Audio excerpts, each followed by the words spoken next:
Ouais, non, faites pas attention à ma tête. J'ai un rhume terrifiant, je suis même pas sûr de passer la journée. Hein. Si ça se trouve, c'est clairement mon dernier mercredi.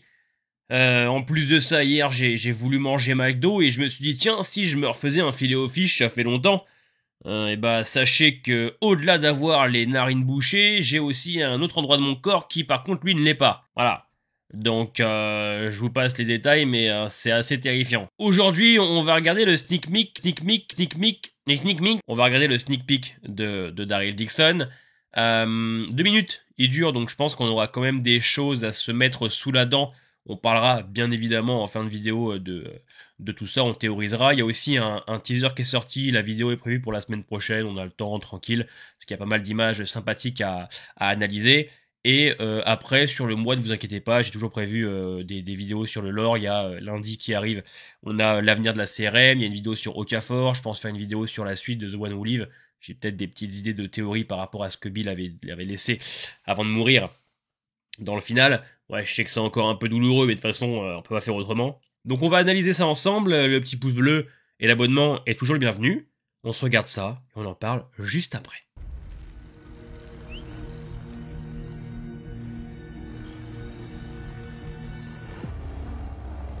Qu'est-ce qu'ils font? Ils font une embuscade. Madame Jeunet! En tout cas, sachez que Madame Jeunet, moi je dormirai pas dans la baignoire, hein, ça c'est... Ah bah ça a bien marché.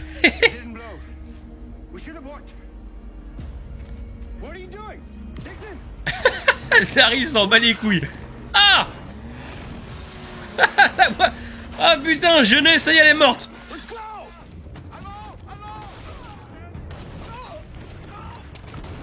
Ça fait vraiment embuscade.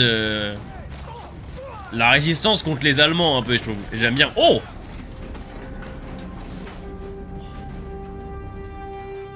Oula, il est choqué. Ah. Queen Carol, regardez-la, moi, 60 ans. Quelle reine. Buddy of mine got this bike from you guys. Thought maybe you could help fix it. You mix lady? Ce sourire qui veut dire attention à ce que tu vas dire, je vais te... What about the guy that had it before Mick? Is he around? Maybe he can help. Hey guys, y'all know who had that bike before Mick? Yeah. What was his name? Bah, elle a reconnu Arbalète. What an asshole.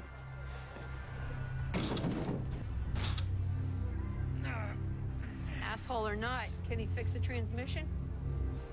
Hell if I know. Elle va tous les rafaler, ouais. Keep your hands down. Where's my friend? Ça, je pense que c'est le premier épisode. Je pense que à l'image de The One Who Live, les gens n'attendent qu'une chose, le retour du duo. Et à mon avis, je pense que Carol et Daryl vont se retrouver soit fin épisode 1, soit fin du 2. Je pense pas que ça va s'éterniser sur plus de 3 épisodes. En tout cas, on n'est pas dépaysé, clairement. Et c'est là que je me dis, j'ai quand même hâte que ça reprenne. Vous le savez, j'ai pas trouvé Daryl Dixon incroyable, mais je l'ai pas trouvé mauvaise. En revanche, ce que j'avais beaucoup apprécié, c'est le lore. Moi, le lore qui s'étend et qui continue de grandir, ça me permet de vous faire des vidéos théories, des vidéos explications, et ça me permet d'enrichir la chaîne. Et j'aime bien ce côté où ma chaîne devient maintenant une espèce de Wikipédia Walking Dead pour les gens en France. Donc c'est ce que j'aime beaucoup en fait. Et j'ai aucun doute sur la saison 2, dans le sens où elle va nous apprendre des choses. Et c'est vrai que quand tu prends les variants, tu prends Genet, tu prends les différents groupes qu'il y a dans la saison 1, il y a moyen de faire des vidéos super sympas. Parlons un peu de Daryl Dixon. Bon là t'as un côté clairement, hein, la résistance contre les Allemands. C'est plutôt bien filmé, hein, je trouve la scène d'action pas dégueu, la voiture qui saute devant Daryl là, pauvre Genet qui est à l'intérieur. C'est vrai que c'est particulier de montrer une scène comme ça. Bon, on n'a pas le contexte, on sait pas trop, mais soit ils cherchaient quelque chose, soit ils avaient l'intention de libérer les gens qui étaient dans le camion. Mais au vu de la tête de Daryl, je pense qu'il est déçu qu'il n'y ait pas grand-chose à l'intérieur. Est-ce qu'il cherche à intercepter des cargaisons ou des prisonniers? Je ne sais pas, mais en tout cas, on sent bien que la guerre contre Genet a commencé. Et je disais que c'était plutôt bien filmé, donc là on est sur du Greg Nicotero pour la saison 2 et un autre que je ne connais pas qui bosse avec lui. Ce n'est plus le même que la première saison. Et je dois admettre que là, la scène d'action était plutôt cool, c'était plutôt bien filmé, bien coupé. Et ça donne envie, en tout cas l'action y est, l'ambiance est toujours là, les décors français comme ça, moi j'adore, j'aimerais trop en avoir pour mon épisode pilote. Il y en a beaucoup en France de genre d'endroits, notamment dans le Périgord. Et non, ça donne envie. Ça donne envie. Moi, j'ai hâte d'en découvrir plus. Ce qu'ils vont faire contre Genet. L'arc de Genet prendra sûrement fin saison 2. Mais sur 6 épisodes, il y a moyen de la travailler, de bosser un peu les variants et l'histoire aussi. Donc, je suis pas... C'est bizarre. Je suis pas inquiet pour la 2. Ça ne peut être que meilleur que la première saison, rien qu'avec Carol. En revanche, par contre, si au 3 et 4 on est sur le même rythme et la même avancée, bon, on doit dire que c'est de la poudre de perlimpinpin, mais non, j'ai plutôt confiance. J'ai hâte d'y retourner. J'ai hâte de retourner en France, dans ce nouveau monde, d'en apprendre encore plus. Maintenant, on l'a un petit peu apprivoisé, on s'est mouillé la nuque, donc je pense que ce sera plus digeste pour nous la saison 2. Et du côté de Carol, bon bah elle revient au même endroit où Daryl était en saison 1, il y a même les mêmes personnages et acteurs. Bon, elle a très bien compris qu'il se tramait quelque chose, elle a récupéré l'arbalète de Daryl, elle va sûrement tout faire cramer, hein, puisque on a pu voir dans les teasers diffusés il y a quelques mois qu'elle avait l'arbalète. Donc à mon avis, bon, j'ai pas de doute là-dessus, rien qu'avec le sourire, ça pouvait laisser entendre qu'elle allait tout cramer. Ça me fait penser au passage, vous savez, en saison 8, je crois, ou 7 ou 8, je sais plus, où elle est attaquée par des sauveurs et qu'elle fait semblant de pleurer et qu'elle a une mitraillette dans sa manche. De toute façon, j'adore ce personnage. Les gens oublient trop. Les gens oublient trop Carole Pelletier, ce qu'elle a été les 6 premières saisons. Même si moi, en saison 7 et 8, j'ai plutôt apprécié le côté remise en question sur tous les meurtres qu'elle a commis. Carole Pelletier, vous regardez ses épisodes, elle est généralement là dans les plus grands et en plus à l'origine des actions de ces épisodes là. Donc c'est vrai que j'ai hâte de la retrouver, j'espère qu'on lui rendra un petit peu ses lettres de noblesse. Je pense qu'il y a moyen de faire quelque chose de sympathique avec elle, avec Laurent, avec Isabelle, qui j'espère continuera d'être développée puisque j'attends beaucoup de ce personnage.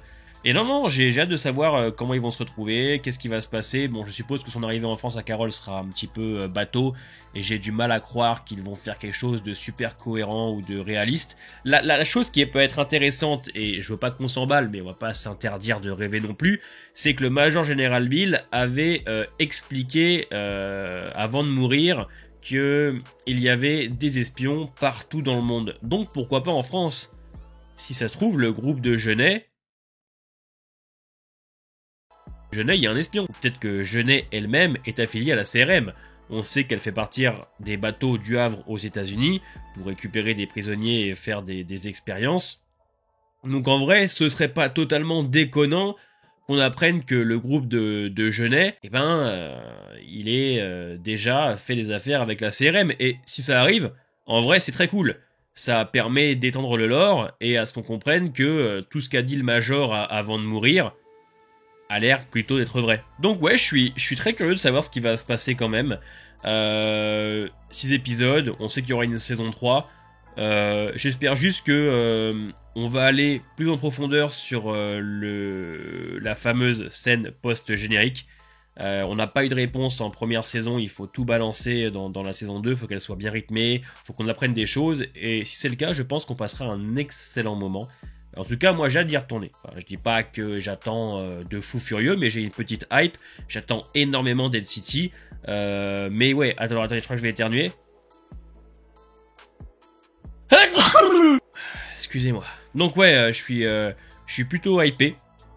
Donc on en reparlera un peu la semaine prochaine, parce que je pense que je vous sortirai la vidéo mercredi prochain sur l'analyse du teaser. On se voit lundi, ça y est, je parle avec le nez, pour la vidéo sur l'avenir de la CRM. J'ai prévu plein de vidéos là sur les mois à venir. J'espère que je réussirai à continuer à vous faire rêver. Je vais pouvoir parler, ça y est. C'est en phase d'écriture, mais je vais pas écrire aujourd'hui. La seule chose que je vais écrire, c'est sûrement moi dans mon pieu.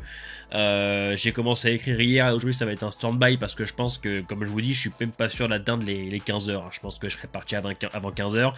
Bon, ce serait dommage, hein, après un final comme The One Who Live. C'est le mec qui veut pas lâcher l'affaire avec la CRM. Non, mais bon, j'aimerais quand même terminer le Walking Dead Universe et mon pilote, et après on peut mourir tranquille, hein, comme dirait Thierry Roland, je crois. Donc ouais, je suis très curieux. Dites-moi en commentaire ce que vous en avez pensé. Portez-vous bien, et il n'y a pas de suite, encore une fois.